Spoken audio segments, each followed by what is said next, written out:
But joining me now is one of the discussion group members from earlier today, Dr. Ralph Cicerone, who is president of the National Academy of Sciences. Doctor, a pleasure to have you with us today. Thank you. Good to see you. Let's start off with a very basic premise, but one that is integral to policy right now. That is the role of science, because here in Washington, it's easy to get muddled with legislation, regulation, but science, it seems, must be the driving force behind any innovation.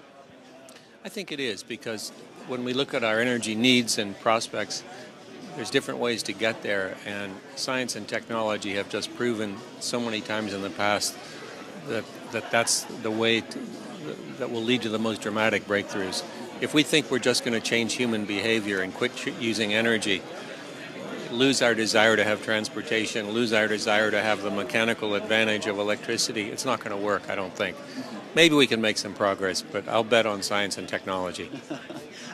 Dr. Chu regularly refers to his time at Bell Labs and the innovation that was achieved there, and to some extent the camaraderie that was there. What is going to replace the Bell Labs in the United States to drive science and innovation here in our country? Well, it's a serious worry, because we had such a gem in Bell Laboratories and a few other corporate central labs in those days.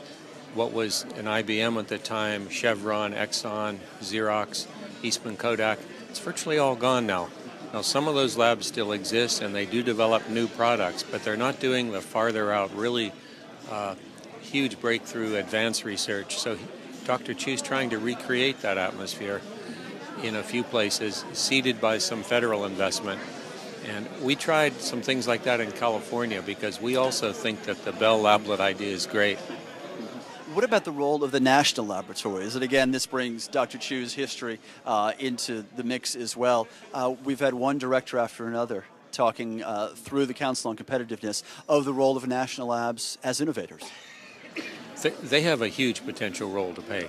They've attracted, and they do attract, good young scientists and engineers who want to move into an existing laboratory and take on big projects.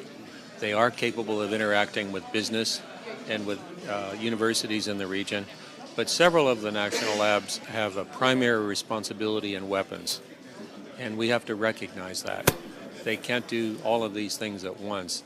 Like, even making some of the weapons labs open is a challenge, and we heard from one of the lab directors today that they're finding a way to do it. But there are other national labs that don't have weapons responsibilities that could be immediately tapped, I think. Is it as simple, though, as changing, if not directive, description? Because energy is becoming part of the national security discussion at this point. That's an excellent point. I agree with you completely, and I think more people in this country than ever before have realized that energy is part of our national security agenda. So we need that kind of broadened view. Maybe it'll help to make us serious. Maybe it'll help us tap into resources that are already there and realize that we're already spending so much money to defend ourselves, and to have a secure energy supply that just if a fraction of that were redirected into R&D, we could get some leverage. That's a great observation. Dr. Cicerone, let's talk specifically about your role at NAS as an independent body created by the government but independent of. Is your role being the realist regarding legislation and regulation? Yes, we usually don't propose anything. We try not to enter into partisan debates. We try not to take sides in any legislation, but somehow in the middle of the Civil War, President Lincoln did create us, and we work in a nonpartisan, bipartisan way on issues involving science and technology. People expect us to be independent and to give them the best numbers available and the best conceptual framework. So on energy, we're just releasing several major reports now that look really soberly at where we're getting our energy today, where it's being used, what are the prospects for increasing that stream of energy or to use it more efficiently in the next few years. And people will be relying on our publications to be the honest broker. That is, we're not going to wildly exaggerate that you can get all of your solution out of this source or that source. We're going to try to be complete, and we are objective, and I think quantitative in all aspects. It sounds We're like bringing the best people from all over the world to do this work, and they're not even paid for it. They're doing it partly as public service. well, I'm curious about the word you use, the adjective sobering, about these reports that you're issuing. What is it that catches your attention so dramatically? The scale. On the energy issue, it's the scale.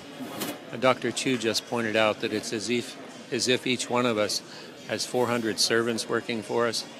You multiply that by not only our population, but the 6 1/3 billion people in the world who are all aspiring to the same kind of lifestyle that we want, and their use of fuels is now reflecting where we've been.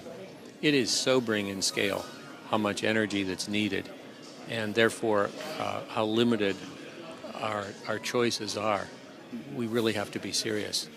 Dr. Ralph Cicerone is president of the NAS. Doctor, a pleasure to have you with us today. And glad it's being included in the national discussion on energy. Thank you, sir.